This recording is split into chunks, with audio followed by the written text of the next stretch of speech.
Chat s'était caché dans les buissons, envahi par la peur et l'horreur. Ses jambes tremblaient et son cœur battait à tout rompre. Elle était perdue et ne savait pas quoi faire.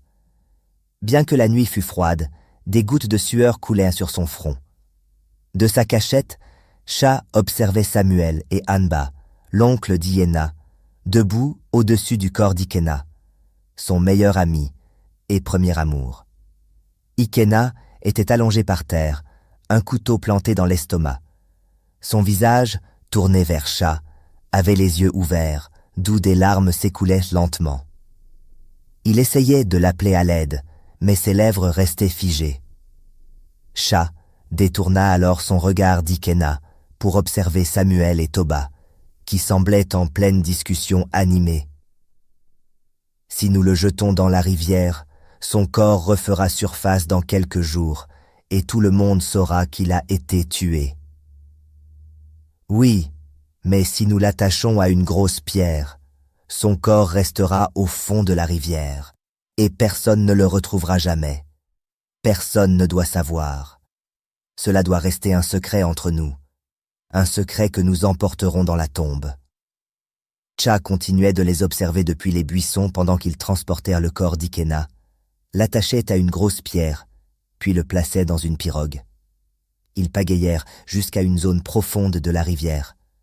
Une fois suffisamment loin, ils jetèrent son corps par-dessus bord et le regardèrent sombrer dans l'eau. Chat comprit que c'était le moment idéal pour fuir. Elle se mit à courir aussi vite que ses jambes pouvaient la porter, quittant sa cachette pour rejoindre la maison de son père. Lorsqu'elle arriva, elle était essoufflée.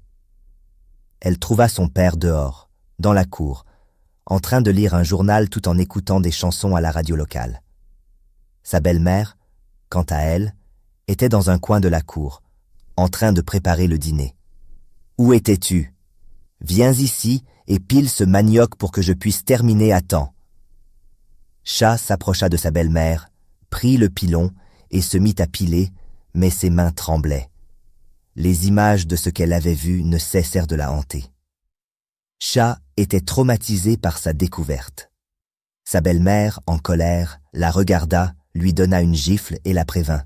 « Si tu ne piles pas bien ce manioc, prépare-toi à te coucher sans manger ce soir, toi, enfant paresseuse et malchanceuse. » Chat fit de son mieux pour soulever le pilon et commença à piler le manioc parce qu'elle ne voulait pas se coucher le ventre vide.